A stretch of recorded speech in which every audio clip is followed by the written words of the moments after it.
What are you going to do about it?" Garrett laughed, standing next to his brand new fence that now ran 6 feet into my property. "My name is Ezra. I'm 47 years old, been working as an environmental consultant for the past 22 years. I know every wetland regulation in Oregon like the back of my hand, every setback requirement, every permit needed for construction near sensitive areas." What I was looking at made my stomach turn, but not for the reasons Garrett thought. The fence posts gleamed silver in the morning sun, cutting a clean line through what used to be the natural buffer zone between our properties. Garrett had moved fast. The whole thing went up over the weekend while I was visiting my daughter in Seattle. Clean work, professional installation, expensive. "I'll handle it properly," I told him, keeping my voice level. He adjusted his designer sunglasses and grinned wider. "Handle it properly, what's that supposed to mean?" His voice carried that tone rich people get when they think they're untouchable. "I've got the best lawyers in Portland. This fence isn't going anywhere." I looked past him at his mansion, $7 million of marble, glass, and arrogance sitting on what used to be the Hendricks family farm. The old house had been torn down 2 years ago when Garrett bought the place from Mrs. Hendricks after her husband died. She needed the money for medical bills. Garrett needed a trophy property to match his tech company success. "We'll see," I said. Behind Garrett, I could see his wife Vanessa watching from their kitchen window. She waved, probably thinking this was just neighborly small talk. Their twin boys, maybe 8 years old, were kicking a soccer ball on their pristine lawn. Normal family stuff if you ignored the fact that their father just stole 6 feet of my land. "Look, Ezra, I know you're upset about this, but it's just property lines. Nobody really knows exactly where they are anyway." Garrett kicked at one of my survey stakes that he'd pulled up to make room for his fence. "Besides, what are you going to do with that strip of weeds? I'm actually improving the neighborhood." That strip of weeds he was talking about was a natural wetland buffer. Had been for decades, maybe longer. The original survey from when I bought my place 15 years ago clearly marked it as part of my property, but more importantly, it was part of a protected habitat area that extended down to the creek running behind both our houses. Something cold settled in my chest as I watched Garrett walk back toward his house. He had no idea what he'd just done. No idea at all. I bought my place in Beaverton 15 years ago, right after my divorce. 3 acres of mixed woodland and wetland. Nothing fancy, but it backed up to protected creek habitat that connected to the Tualatin River system. The house was a simple 2-story built in the 80s, wood siding that needed paint, and a deck that sagged on one corner. Perfect for a guy who wanted space and quiet. My work kept me traveling around the Pacific Northwest, consulting on environmental impact assessments for everything from shopping centers to housing developments. I'd seen what happened when developers cut corners, when they thought regulations were suggestions instead of law. The fines, the legal battles, the projects that got shut down mid-construction. Most people had no idea how serious the state was about wetland protection. Garrett had moved in 2 years ago with big plans and bigger money. His tech company, some kind of software that managed supply chains for manufacturers, had gone public and made him wealthy overnight. The first thing he did was tear down the old farmhouse and build his monument to success. $7 million for a house with 6 bedrooms, 8 bathrooms, and a 3-car garage that cost more than most people's homes. He'd introduced himself the day after moving in, bringing over a bottle of expensive wine and talking about how we were going to be great neighbors. Asked me what I did for work, seemed impressed when I mentioned environmental consulting. "Must be interesting," he'd said. "All that technical stuff." The warning signs had been there for months, small things at first. His landscaping crew had started dumping yard waste near the property line instead of hauling it away. Their sprinkler system was spraying onto my side of the boundary. I'd mentioned it to Garrett a couple times and he'd always said he'd look into it, but nothing changed. Then came the bigger issues. His contractor had parked equipment on my land during construction of his outdoor kitchen. When I asked them to move it, they said Garrett told them it was fine. I had to walk over and explain the property lines myself. Garrett apologized, said there must have been some confusion, but I saw the look in his eyes. He was testing me. The fence was just the latest move, but it was different. This was permanent. This was him taking what wasn't his and daring me to stop him. What he didn't know was that in doing environmental work, you learn to be patient. You document everything. You understand that the worst violations often look like small problems at first, until someone with the right knowledge takes a closer look. I'd been watching his property for 2 years, noting things that bothered me professionally, but weren't my business to report. Until now. I spent that afternoon walking the fence line with my old survey maps, measuring distances and taking photos. The fence ran exactly 6 feet into my property for about 200 yards, from the road to where the land sloped down toward the creek. Garrett had been careful. The installation was professional, the posts were straight, and the surveyor stakes that marked my boundary had been pulled up and tossed aside. But standing there with my measuring tape, something else caught my attention. The fence didn't just cross into my property. It crossed into the wetland buffer zone. That was a different kind of problem entirely. I pulled out my phone and opened the environmental database I used for work. According to state records, the creek behind our properties was classified as critical salmon habitat. The wetland buffer zone extended 30 feet from the high water mark on both sides. Garrett's fence now cut directly through protected habitat that had been undisturbed for decades. That evening, I sat on my deck with a beer and really looked at his property for the first time in months. The mansion itself was beautiful, no question about that. But from my angle, I could see how close he'd built to the creek. Too close, maybe. The outdoor kitchen and pool area seemed to be right at the edge of what should have been setback area. I went inside and pulled out the environmental impact reports I'd collected when he first started construction. As a professional courtesy, I'd requested copies from the county just to see how they'd handled the wetland issues. The permits showed setbacks, buffers, and restrictions that were supposed to protect the habitat. But looking at his finished project, I wasn't sure those restrictions had been followed. I made some coffee and spread the original environmental survey across my kitchen table. The protected area was clearly marked, along with the required 30-foot buffer. According to the permits, nothing permanent could be built within that zone. The fence was bad enough, but if the house itself was in violation... I sat back in my chair and really thought about what I was seeing. Garrett had spent $7 million on a property that might have been built illegally. The fence was just the piece that made it my problem. I thought about Mrs. Hendricks, how she'd cried when she signed the papers to sell her family's farm, how Garrett had promised to respect the land's natural beauty during the neighborhood association meeting where he'd presented his building plans, how he'd looked me in the eye today and laughed about taking my property. I finished my coffee and reached for my phone. Time to make a call to someone who would be very interested in what I'd discovered. The next morning, I walked over to Garrett's house around 9 a.m. He answered the door in workout clothes, probably heading to his home gym. "Ezra, what brings you by so early?" "That fence," I said. "I need you to move it back to the actual property line." His smile faded. "I told you yesterday that fence isn't moving. I had it surveyed. It's exactly where it should be." "You had it surveyed by who?" "My contractor's guy. Professional surveyor, licensed and everything." He crossed his arms. "Look, I understand you're upset, but..." "I'm not upset," I said. "I'm telling you the fence is on my property and it needs to move." Garrett's face changed. The friendly neighbor mask slipped off completely. "You know what your problem is, Ezra? You're stuck in the past. This whole area is changing. Property values are going up. I'm improving things around here, and you're worried about 6 feet of weeds. Those weeds are protected wetland habitat." He laughed. "Wetland? It's a drainage ditch with some grass around it. Don't try to scare me with environmental nonsense." "It's not nonsense. Your fence crosses into a 30-foot buffer zone that's been protected since the creek was designated critical salmon habitat. That's a state violation." For the first time, Garrett looked uncertain, but it only lasted a second. "You're bluffing," he said. "I have all the permits.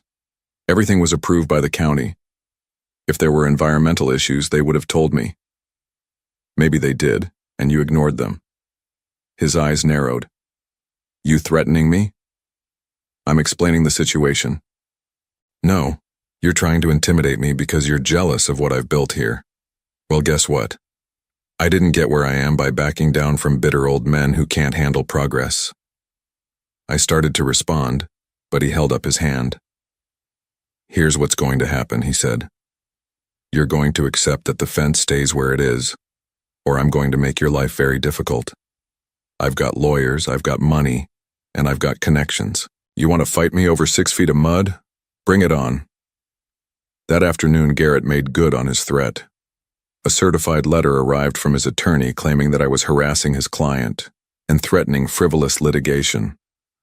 The letter demanded that I cease all contact regarding the fence and warned of legal action if I continued to interfere with legal improvements to the property. But that wasn't the worst part. By evening, I'd received calls from 3 neighbors asking what was going on.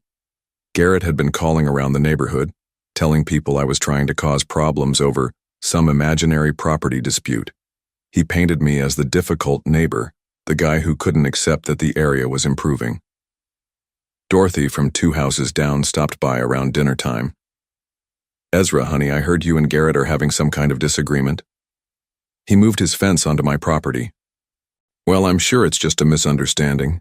He seems like such a nice man. His wife brought me cookies when my husband was in the hospital last month. Dorothy, he took 6 feet of my land without asking. But it's just a little piece, right? Maybe you could work something out. I'd hate to see neighbors fighting. After she left, I realized what Garrett was doing. He was isolating me, making it seem like I was the unreasonable one. In a neighborhood where most people barely knew their property lines and just wanted to get along, I was the guy causing drama over something they couldn't see or understand. My phone rang around 8 p.m. Unknown number. This Ezra? Yes. This is Detective Williams with Beaverton Police. I understand you've been having some kind of dispute with your neighbor? My stomach dropped. What kind of dispute? Mr. Garrett called this afternoon. Says you've been threatening him and his family. Wanted us to know in case things escalate. After I hung up with the police, I sat in my kitchen feeling like I'd been sucker punched. Garrett had played this perfectly. He'd stolen my land, isolated me from the neighbors, and now had the police thinking I was some kind of threat. All in less than 24 hours. But he'd made one mistake. He'd pushed me hard enough that I wasn't thinking about being neighborly anymore. I opened my laptop and logged into the state environmental database. As a licensed consultant, I had access to detailed records that most people never saw. I pulled up every document related to Garrett's property development, every permit application, every environmental review. What I found made me sit back and whistle low. The original environmental impact assessment had flagged multiple concerns. The proposed building site was within 50 feet of the creek, which required special mitigation measures. The report specifically mentioned that any permanent structures needed to maintain the 30-foot buffer zone from the high water mark. Most importantly, the final approval was conditional on a post-construction environmental compliance review that was supposed to happen within 6 months of completion. The house had been finished 14 months ago. No compliance review had ever been conducted. I kept digging. The original site plan showed the house positioned to maintain all required setbacks. But the satellite imagery from last year showed something different. The actual building footprint was at least 20 feet closer to the creek than the approved plans indicated. I pulled up the wetland delineation report that had been required for the permits. The protected area was clearly marked, with GPS coordinates and detailed boundary descriptions. According to the survey, the wetland buffer started exactly where Garrett's new fence now stood. His fence wasn't just crossing into my property. It was marking the beginning of protected habitat that his house had been built right through. My phone buzzed with a text from my daughter Jessica. Dad, heard you're having neighbor trouble? Everything okay? I stared at the message, wondering how word had already reached Seattle. Then I realized Garrett probably had social media, probably posted about his difficult neighbor online. The story was spreading. I spent the next hour documenting everything I'd found. Screenshots of the satellite imagery, copies of the permit conditions, photos of the fence location with GPS coordinates. If Garrett wanted to play hardball, I had the ammunition he didn't know existed.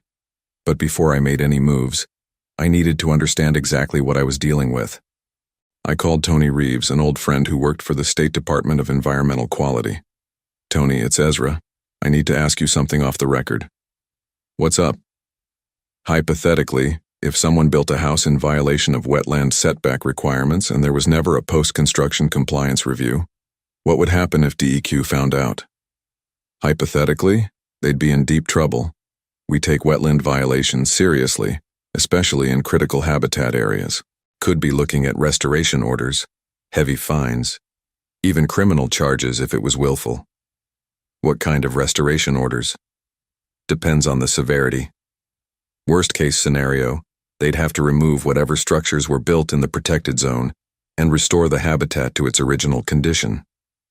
"Even if it was a house?" "Even if it was a house.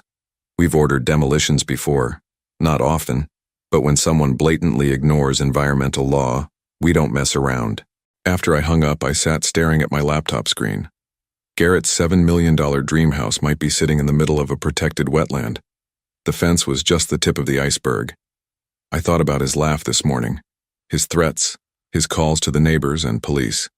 He'd declared war over 6 feet of my property, not knowing he was vulnerable to losing everything. Time to make that phone call.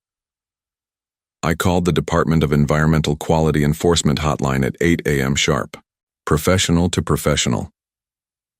"DEQ Enforcement, this is Janet.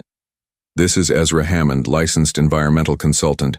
I need to report a potential wetland violation in critical salmon habitat. Can you hold for compliance, supervisor?" A minute later. "This is Director Walsh. What do you have?" "A residential structure that appears to have been built in violation of wetland setback requirements, plus a new fence that's been placed directly across protected habitat buffer zone." "Location?" I gave him the address and my consultant license number. "I can provide GPS coordinates, satellite imagery, and copies of the original permits that show the violations." "Send everything to my email. We'll have someone out there within 48 hours. I spent the morning preparing a comprehensive report.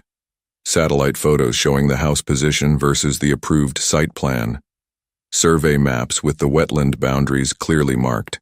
Photos of the fence cutting through the buffer zone. The original environmental impact assessment with all its unmet conditions. But I also included something else. The enforcement history for similar violations. Cases where DEQ had ordered partial or complete demolition of structures built in protected areas. The legal precedents that showed they didn't make exceptions for expensive houses or wealthy owners.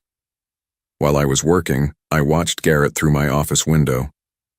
He was in his backyard showing off the fence to someone, probably another neighbor spreading his version of the story. Pointing at my property, shaking his head like I was the unreasonable one. Around noon, my phone rang. "Jessica." "Dad, I've been thinking about your neighbor's situation. Maybe you should just let the fence thing go. I know it's the principle, but is it worth all the stress?" Even my own daughter thought I should back down. Garrett's strategy was working perfectly. "I'm handling it properly," I told her. Same words I'd used with Garrett 2 days ago. "What does that mean?" "It means I'm going to let the appropriate authorities sort this out." "Authorities? Dad, please don't turn this into some big legal thing. It's just a fence." After we hung up, I finished my report and sent it to Director Walsh. Then I waited. That evening, Garrett came to my door. Different approach this time. Friendly smile, bottle of wine in his hand. "Ezra, I think we got off on the wrong foot yesterday. I know you're upset about the fence and I want to work something out." "What kind of something?" "I'll pay you for the 6 feet. Fair market value plus a little extra for the inconvenience. We can get it appraised, make it official." "The fence needs to move." His smile tightened. "The fence is staying where it is, but I'm willing to compensate you fairly for the land use. It's not about money." "Everything's about money, Ezra. How much?" I looked at him standing on my porch with his expensive wine and his condescending smile, offering to buy his way out of stealing my property. He had no idea what was coming. "There's no amount," I said. "There's always an amount. 10,000, 20? Good night, Garrett. I closed the door and watched through the window as he stood there for a moment, probably trying to figure out what had just happened. He'd tried threats, then isolation, now bribery. None of it had worked, and he couldn't understand why. Tomorrow, the state environmental inspectors would arrive, and Garrett would learn that some problems couldn't be solved with money or lawyers or social media campaigns. Some problems required following the law from the beginning. The DEQ inspectors arrived at 9 a.m. on Thursday in a white pickup truck with state government plates. 2 people, Director Walsh and a younger woman with surveying equipment. I watched from my kitchen window as they parked in front of Garrett's house. Garrett answered the door in his business casual outfit, probably thinking they were there about some routine permit issue. I saw him gesture toward his property, confident and relaxed. Then Walsh showed him something on a clipboard and Garrett's whole posture changed. The inspection took 4 hours. They walked the entire property with GPS units, took photos of the house's position relative to the creek, and spent a long time examining the fence line where it crossed into the wetland buffer. I stayed inside, but I could see them pointing at specific areas and making notes. Around 1 p.m. they came to my door. Mr. Hammond, Director Walsh, DEQ. Thank you for the report. We need to verify some of the boundary information with you. I walked them around my property, showing them the original survey stakes and explaining how the fence had been moved. The younger inspector, introduced as Sarah Martinez from the Compliance Division, took GPS readings at multiple points along the fence line. This fence is definitely in the protected buffer zone, she said to Walsh, and based on our measurements, the house itself is at least 15 feet closer to the creek than the approved site plan shows. Walsh nodded grimly. We'll have the full report completed by tomorrow, but this looks like a clear violation of state environmental law.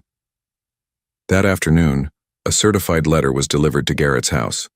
I watched him sign for it, open it on his front steps, and then sit down heavily on his porch stairs.